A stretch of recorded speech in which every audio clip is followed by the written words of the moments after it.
Yeah, what's good? What's going on, y'all? It's your boy AC back with another vlog, man. Shout out to everybody that subscribed to the channel. I appreciate the love, as always. Gotta talk about this non-going thing, man, with Eazy the Block Captain, Disaster. Now we got URL in the mix, Remy Ma in the mix. Like, y'all checked out my vlog, man. I said this shit before. I'm like, yo, Eazy just does too much talking, in my opinion. Just in my opinion, but I can't really be mad at everything because I'm a blogger and it gives us content to talk about. But if you really pay attention to certain things that Eazy says, you can really dissect and you can kind of like see the mistakes in the areas of where he went wrong at.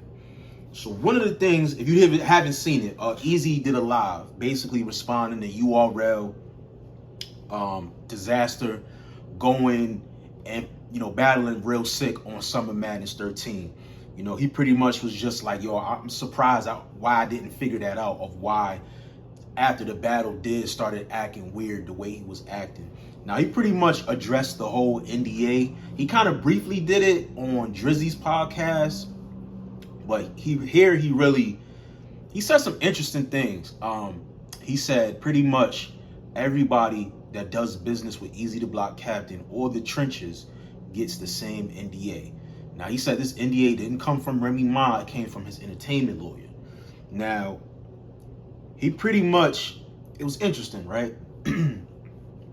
So Danny Myers pretty much went out vocally and said, yo, I got the same exact NDA, the same verbiage. Well, I don't know exactly because I haven't seen Disasters, but from what he's saying with some of the things in there, yes, I got the same exact NDA. Now, Eazy said something interesting. He said he reached out to his attorney and he told his attorney to add in a clause in the NDA or something to the nature of accept battle rap. So in the NDA, it basically says, you can't talk about my financial, my financial bearings, whatever you book me for, the money wise. You can't talk about, personal things in my life or personal things you may know about or we may discuss, in negotiate. I don't know, like the way people broke it down, he didn't really refute it. He was like, yes, but he said it doesn't pertain to battle rap. But I guess in the verbiage in the NDA, it didn't specify not battle rap. It specified everything. Like if I do any type of business with this company or this organization, I can't do X, Y, Z. And it was a plethora list of things. So Eazy was like, well, I told my lawyer to go ahead and add in quotation marks or something to the nature of accept battle rap. So I was like, huh? Accept battle rap? That was just really weird. It's like, if you're refuting everything, saying that it's not this in the contract, why don't you just make another contract, another NDA separately for just battle rap? He's giving everyone the same NDA on some entertainment shit, which I understand. Well, my nigga, this is not the music business. This is not the music business. This is not TV. You know what I'm saying? This is not reality TV. This is battle rap. There's certain verbiage and there's certain contracts that, everyone pretty much does. Now, the way it was sold to us in the public is like, yo, this nigga now created this NDA basically to handicap his opponents to not talk about, the obvious Remy Ma, Pat Poose altercation and things of that nature.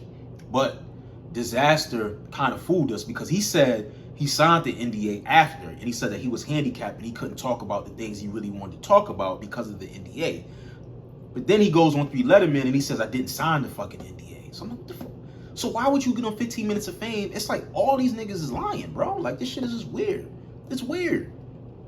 You're making this big fuss because he gave you an NDA, but you didn't sign the NDA. And then Eazy didn't realize he didn't sign it till after the battle. What type of business doing is that?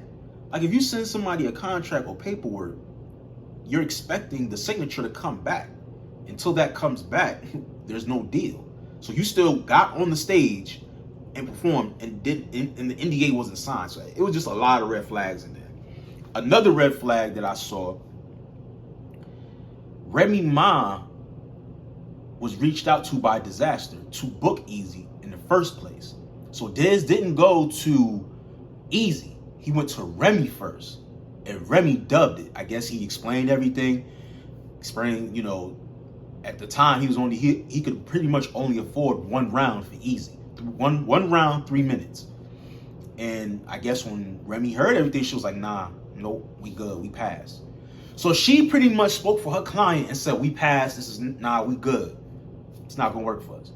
DIZASTER then goes behind Remy and goes directly to Eazy and talks him down, sells him a dream, said we doing the anniversary, grind time, blah, blah, blah. Eazy said the nigga's like, oh, F you RL, like basically trying to finesse him. And he finessed him. He agreed to it at the time for 1 round, 3 minutes material. Then he goes back to Remy Ma. Before, my thing is, if this is your manager, right? Why are you making decisions without consulting with your manager? If this is the manager that's out there doing your bookings, you know, handling your business dealings when it comes to battle rap and things of that nature, why would you not talk to, you know, Remy to be like, yo, I'm about to do this, you know, is it cool? Or you think it's cool? Not saying if it's cool, but why? He then makes the agreement with DIZASTER, then goes to Remy. The Remy tells this nigga like, no, I dubbed that. I dubbed it because it just wasn't worth it. It wasn't good for your brand. It wasn't good look. So he'd already promised DIZASTER, but his manager pretty much is like, nah. In that case, you should have went back to DIZASTER and was like, yo, I got a lot going on, blah, blah, blah. I can't do it right now. This is not going to work for me. You still went ahead and went with it. And now look at the domino effect. Look at the domino effect. Now, the nigga does a whole campaign about the NDAs and shit. And now he's jumping to URL to battle real sick. And URL's throwing shots at you. And he made an interesting point, though. I will say this. URL, pretty much, for the last couple cards, they've incorporated Eazy in some way, shape, form, or fashion. They incorporated this man in a trailer to some type of subliminal, like Eazy somehow, and which you can't really blame URL because they say you still under contract. According to them, you're still under contract. So I guess they feel like they can use your likeness. It's funny, they had like a piece of you in the trailer. They didn't show your full face, but they just showed a piece of you. So I was like, that's funny. If he still is under contract, why won't you show his whole face and DIZASTER? That's in the trailer if you haven't seen it. The trailer that URL dropped, which was super fire, by the way. But it's just crazy. It was just crazy, messy. It's corny. It's like, bro, listen to your manager, my nigga. Because I'm pretty sure Remy told you not to get on live and divulge all this shit. Like, why, bro? Like, DIZASTER done already crashed out. He already looked stupid going at 3 Letterman, telling him he's a guest, lying about signing the NDA, then saying he didn't sign the NDA. It's just like, why? Why even do that shit, man? Listen to your manager. That's why you appointed her your manager, right? Listen to her, my nigga. It's a reason why she's telling you to shh. Don't, no. Talk about other shit. Leave the bullshit alone. But I don't know, man. You sound very, very confident for that Geechee Gotti battle coming up September 16th in Philly. You sound very confident. You sound like you got some type of angle. You got something on Geechee. I'm very curious to see. This is going to be a very interesting battle, man. I don't know if I'm going to be in the building because they still have not announced the venue. We don't know where this event is going to be taking place in Philly. We just know it's going to be in Philly. And hell, we don't even know if it's still going to be in Philly. It just says location to be announced.